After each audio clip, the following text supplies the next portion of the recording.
Oi pessoal, hoje nós vamos dar continuidade através dessa videoaula 5 na relação que existe entre os automata finitos determinísticos e os não determinísticos. Então na última aula, na nossa videoaula 4, a gente viu essa estrutura, mas a gente só falou da definição de automata finito não determinístico. Então hoje a gente vai realmente ver a equivalência entre os automata finitos determinísticos e os não determinísticos. Então, a primeira pergunta que a gente pode fazer é: será que a partir de uma AFD é possível criar uma AFND? Veja, essa é o conceito é mais trivial de ser apresentado, porque para a gente transformar uma AFND ou uma AFD em AFND, basta que a gente crie uma AFND cuja função leva a conjuntos unitários. Mas quando a gente tem uma FND, é possível criar uma FD? Então, se a gente tem uma quíntupla que ela é não determinística, como é que a gente constrói um outro autômato que seja determinístico? E o que é ele ser não determinístico? Quando a gente tem transições de um estado para diversos outros estados. Então vamos ver essa situação em detalhes. Então esse é um exemplo de um autômato finito não determinístico. Como a gente está vendo aí, se a gente tiver num estado inicial Q0 e a gente receber 0 como entrada, a gente vai ter uma transição para Q0 e para Q1. Se a gente tiver em Q1 e receber 0 como entrada, a gente não tem transição. Se a gente tiver no estado final Q2 e receber 0, a gente também não tem transição. Assim como se a gente receber 1 também nesse mesmo estado. Então, por definição, esse é um algoritmo simples, certo? Porém, ele é um pouco trabalhoso. Então, por isso que o cenário aqui montado como exemplo vai trazer para vocês um autômato pequeno. Mas vamos entender. Lembrem, isso é uma função de transição, onde do lado esquerdo a gente tem todos os estados do nosso autômato, que estão também representados ali na nossa quíntupla. Se você olhar o autômato A, ele tem Q0, Q1 e Q2. O nosso alfabeto está na parte superior, que é 0 e 1. Então, note, quando a gente está em Q0 e recebe 0 como entrada, a gente tem uma transição para Q0 e Q1. E Q0 e Q1 é um novo conjunto de estados. Por quê? Porque ele não é formado unicamente por um estado unitário. Ele é um conjunto de dois estados, Q0 e Q1.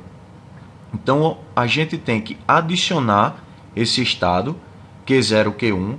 Aqui no caso eu adicionei também um estado vazio porque existem algumas literaturas que sugerem essa adição, tá?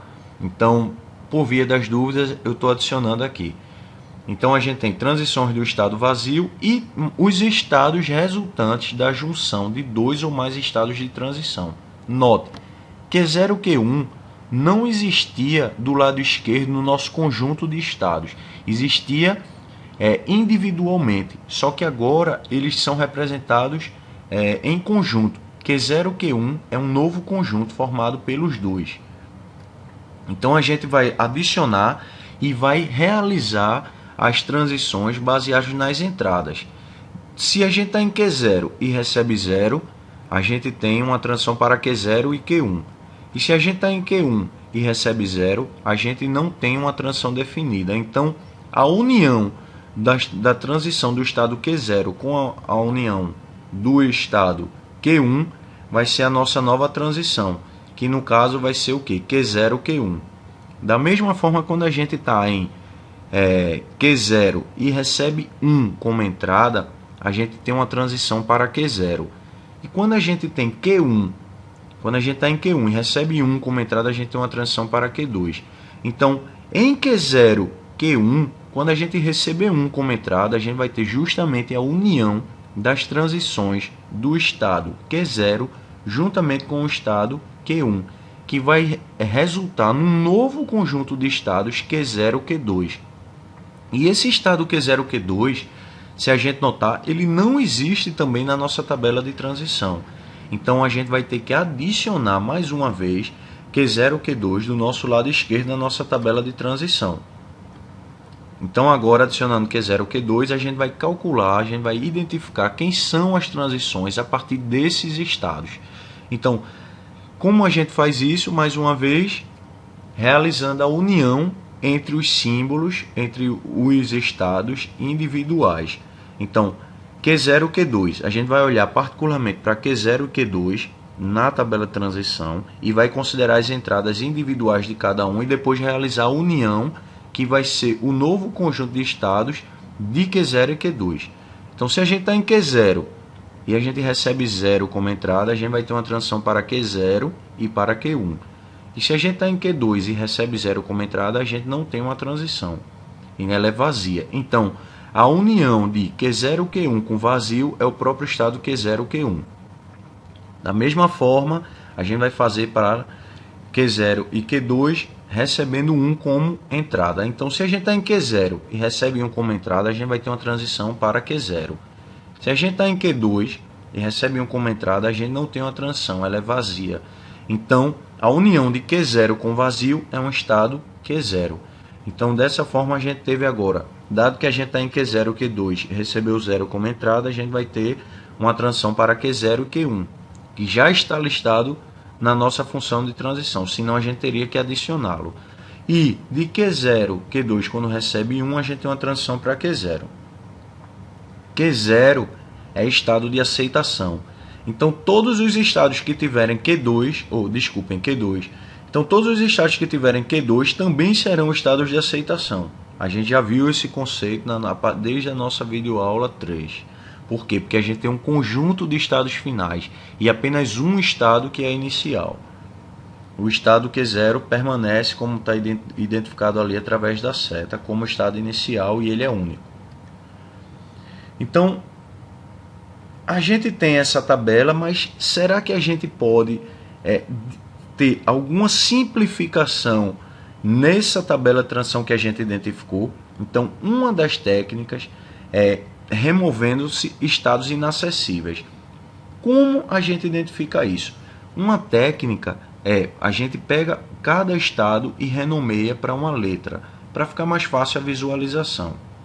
Então, a gente tem Q0 foi chamado de B, Q1 foi chamado de C, Q2 foi chamado de D, e assim sucessivamente.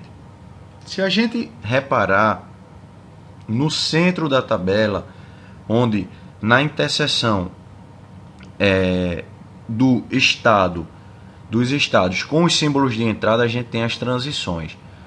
Então, se nessa transição a gente não tem algum dos estados que estão listados à esquerda, é porque a gente não tem nenhuma transição para esse estado. Vamos simplificar. Se a gente quiser acessar, a gente iniciou a leitura dos símbolos a partir do estado inicial, que é B. Então, se a gente receber 0, a gente vai para E. Se a gente receber 1, a gente vai para B. Notem, e como é que a gente vai chegar no estado C?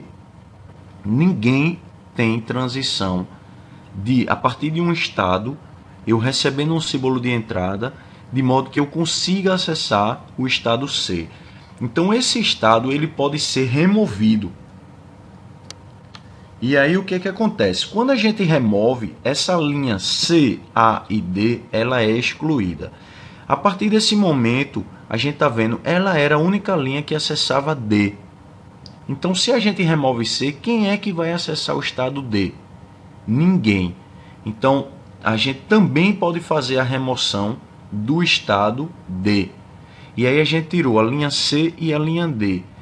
E quem acessava A era justamente C e D, porque A está acessando a si próprio ali, como um laço. Então tem o estado A que quando recebe 0 e 1 permanece em A, mas ninguém chega em A. Então A também pode ser removido. Dessa forma a gente vai simplificar para B, E e F o nosso autômato. E aí a gente traz de volta a configuração inicial. B era Q0, E era Q0, Q1, F era Q0, Q2.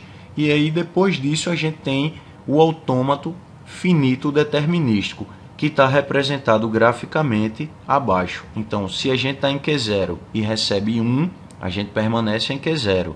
Se a gente está em Q0 e recebe 0 como entrada, a gente vai para Q0, Q1. Então, o algoritmo de conversão ele é o seguinte: tome o diagrama de transição do autômato finito não determinístico e crie para cada conjunto de estados, um novo estado onde o rótulo é o próprio conjunto. Como a gente viu, se surgiu Q0 ou Q1, é um novo rótulo de estado. Então a gente vai criar ele como um novo estado da nossa tabela de transição.